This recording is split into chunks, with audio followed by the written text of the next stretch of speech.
Bom dia! Damos graças a Deus por mais essa oportunidade, mais um domingo na Igreja do Encantado, onde podemos aprender um pouquinho mais da Palavra de Deus através da Escola Bíblica Dominical.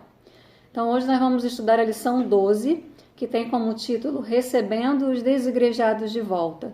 Temos estudado sobre os desigrejados, os motivos pelos quais algumas pessoas se decepcionam com o sistema, se decepcionam com a igreja e abandonam a vida na igreja.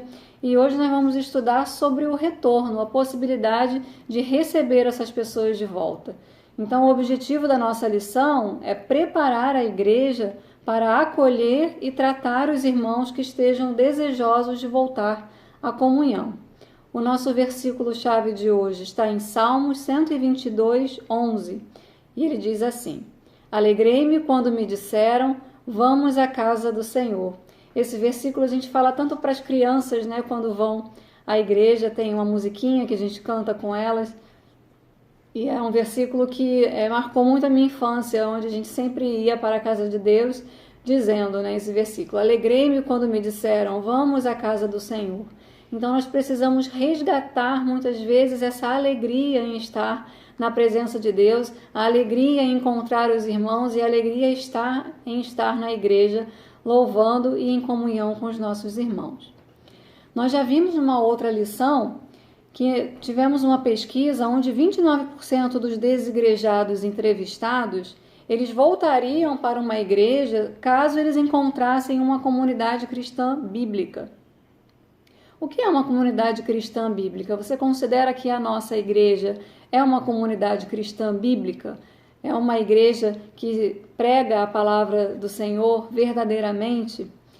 Esses casos que nós estamos falando de desigrejados que se decepcionam com o sistema, se decepcionam com alguma igreja que porventura tenha falsos profetas e que não segue a palavra de Deus, né, são de pessoas que são decepcionadas e por isso se afastam. E essa revista, ela traz três necessidades da igreja em se preparar para receber de volta essas pessoas.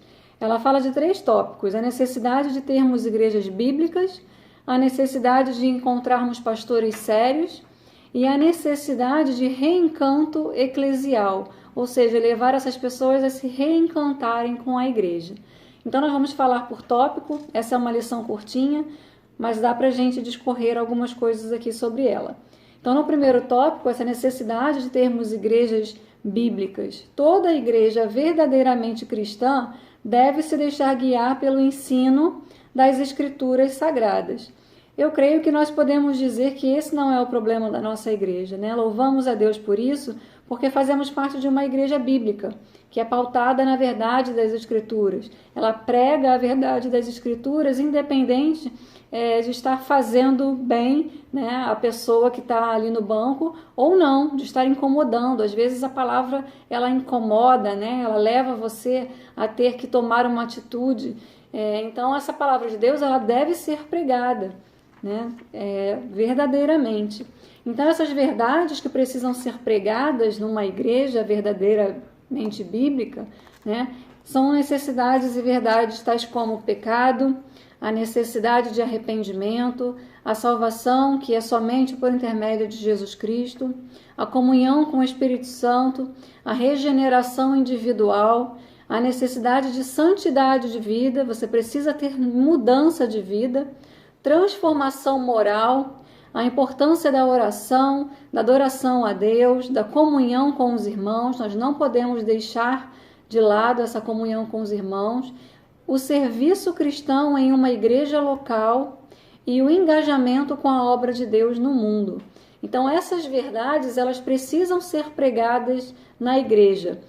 E existem casos de desigrejados porque se depararam com igrejas onde aqueles líderes adoram, né, receber o povo e deixar o povo à vontade e apenas pregar como se fossem coaches, né? Hoje em dia está muito na moda esses palestrantes que elevam o seu ego, elevam a sua moral, e esse não é o intuito da igreja. A igreja muitas vezes ela vem com palavras que vão de encontro, né, a nossa vida, que muitas vezes nos levam à necessidade de mudança, à transformação moral e a arrependimento de pecados. E muitas vezes algumas pessoas não estão preparadas para isso. De qualquer maneira, tem desigrejados que estão nessa situação exatamente porque não encontraram uma igreja onde verdadeiramente a Bíblia era pregada. E aí, como que o desigrejado pode ter certeza que encontrou uma igreja bíblica? Se você estivesse hoje aconselhando um desigrejado que está voltando, né, e ele te perguntasse, mas de que forma que eu posso saber se essa igreja aqui, ela realmente está pregando a palavra de Deus? Não existe outra maneira a não ser lendo a Bíblia. A Bíblia, ela é a palavra de Deus que está disponível a qualquer um. Ainda é o livro mais vendido hoje mundialmente. Então nós podemos com certeza ter acesso à Bíblia e levar esse desigrejado a ter um encontro com Cristo e o aprofundamento da palavra de Deus, lendo cada vez mais a Bíblia. E certamente ele vai identificar que a igreja que ele está frequentando é uma igreja verdadeiramente bíblica. O segundo tópico que a lição traz para nós é a necessidade dos desigrejados de encontrarem pastores sérios, né? Muitos desigrejados se decepcionaram com pastores que apresentavam desvios de conduta, né? E eles julgaram esses pastores, enfim, por conta das suas condutas inadequadas, e cabe à igreja oferecer ao mundo bons ministros. A igreja, ela deve preparar os seus ministros e as pessoas devem exercer juntamente esse ministério pastoral. Os irmãos da igreja devem acolher as pessoas que entram na igreja. Em 1 Coríntios 4, 1, 2, diz que os pastores devem ser verdadeiros despenseiros da graça de Deus. Então, as nossas igrejas, elas devem ter bons ministros e preparar esses pastores para serem verdadeiros dispenseiros da graça de Deus. E dessa forma, os desigrejados, essas pessoas que estão retornando, podem se sentir seguras com um líder preparado por Deus, preparado para o acolher, para o aconselhar e para indicar o caminho a seguir, né? Indicar esse caminho na igreja como membro da igreja. E o terceiro tópico fala sobre a necessidade de reencanto com a igreja. É exatamente esse versículo que a gente leu, né? Alegrei-me quando me disseram, vamos à casa do Senhor. É ter alegria novamente em fazer parte de uma igreja. Os desigrejados provavelmente ficaram um tempo remoendo mágoas e remoendo essa separação da igreja. Então isso precisa ser resgatado, esse reencanto com a igreja de Deus. E em paralelo nós temos que saber também que esses desigrejados eles podem ter se decepcionado e terem mágoas reais, dores profundas, né? Profundas marcas. Então realmente no interior dessas pessoas elas têm uma mágoa real e um motivo real que a levaram, né, para o afastamento. Porém, eles não precisam apenas da nossa compreensão. Como assim, Eliana? Nós precisamos ouvi-los e compreendê-los, sim, mas não apenas da nossa compreensão, nem que concordemos 100% com eles, incentivando o cultivo dessas mágoas e decepções. Nós temos que apresentar para eles a verdade da necessidade de ter comunhão na igreja, de amar e perdoar os nossos irmãos. Nós precisamos ouvi-los, né? Sermos bons ouvintes, tentando tratar dessas mágoas que são reais, né? E levá-los a se reencantar com a comunhão da igreja, com o corpo de Cristo, com seus defeitos e com as suas qualidades. Precisamos levá-los a expor suas feridas à cura. Então, essas feridas que são expostas por esses desigrejados que estão tentando voltar, nós temos que ser bons ouvintes e aconselhá-los a esquecer o passado e a superar as decepções e mágoas com o perdão, dando nova oportunidade de engajamento com a obra de Deus. Nós não devemos dar força à mágoa e ao afastamento, mas levá-los ao entendimento que sem a comunhão é impossível agradar a Deus. Nós vemos alguns líderes ávidos por receber pessoas em seus ministérios e muitas vezes acabam acolhendo essas pessoas que estão retornando de alguma igreja feridas, né, sem trabalhar a cura. E isso é um perigo muito grande. Na verdade, eu acredito que a koinonia é o nosso maior desafio, né, viver em comunhão.